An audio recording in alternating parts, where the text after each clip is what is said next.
Welcome to Insights with Thomas Caldwell on Thursday, February the 5th, 2026. So Tom, we're discussing topics right now that we never even thought we'd ever discuss. Absolutely. So let's continue the conversation. I'd like to know, Prime Minister Carney, how do you think he's doing? Do you think he's making any progress? And then on the flip side, President Trump, what are your thoughts? Well, I don't know whether Prime Minister Carney is making progress yet or not. He's doing a lot of speechifying and he's doing a lot of these memorandums of understanding, but that hasn't filtered through to actionable yet. There was an interesting column in the paper recently written by Joe Oliver, a good friend, and he was saying that Mr. Carney's actions don't line up with what you should be doing or might be doing prior to big negotiations coming up on the North American free trade, the CUSMA thing. And I thought about that, and I thought, well, you know, Carney is not a foolish man. He's a corporate bureaucrat. He's worked his way up in the central banks, which means you've got to be a politician, like it or not. And I'm wondering whether his combative tone to President Trump or toward President Trump and toward America isn't basically an acknowledgement or recognition that we're not going to get a free trade agreement. Because if you were getting into negotiations, you want to be sort of playing nice with the guy, because it is about Mr. Trump's ego at the end of the day. But the fact is he's not. Maybe this is real.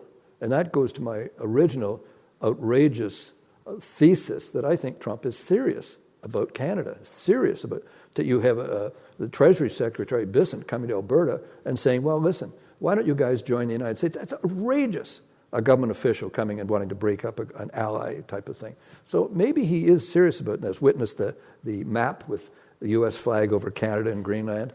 So I think Mr. Carney's behavior might be I don't know if it's a debating technique. It might be a recognition and getting people accustomed to the fact that we may not get a satisfactory free trade agreement here. It might be a lot worse than we think, and he's kind of preparing the world, and telling people how it is right now.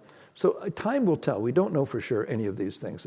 And again, as you know, I get up every day and say, okay, what has President Trump come up with today? 100% on Bombardier jets. There's always something new every day. And when you're managing money, it's like being at a ping pong table. Boom, boom, boom. Head on a swivel. Yeah. What's going on? What's going on next?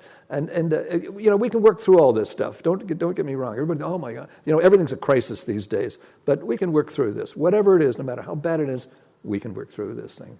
So, what does the current situation mean for equities in both Canada and the United States? You see, if I accept my thesis that he wants to come for Canada, he will try to debase us economically, anything he can to hurt the Canadian economy so that it is more appealing to become part of the United States. So tariffs, anything he can do to threaten us, debase us, and that includes media as well. In fact, it was quite interesting. The Wall Street Journal had an article damning Mr. Carney's speech at Davos. That was a plant by the U.S. administration. So if you accept my thesis, then what do I don't want to do with the money? Well, number one, I want to have my investments within the United States because the economy is doing really well there. And Americans still are more or less favorably disposed to him, despite his outrageous behavior in Minneapolis and these sort of things. Terrible stuff. But my point here is the U.S. economy is doing well, and Americans couldn't care less about Canada or Europe or anybody else. How's my life doing? So I want to have investments within the United States, and my investments in Canada should be the things that we're good at. The things, by the way, that we sell in American dollars and our costs are in Canadian dollars, just in case the Canadian dollar collapses, which may be part of his plan.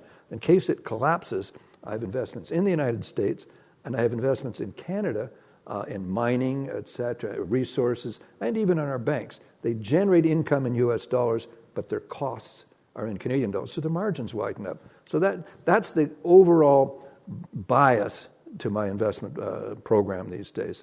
And above it all, you got to don't panic. You don't get spooked out, don't get spooked in. Just try to see what's going on and look beyond it. But those are the two focuses right now of my investments. U.S. directly, because the economy, everything's doing well there, and Canadian that can benefit if our dollar does collapse. And that's it.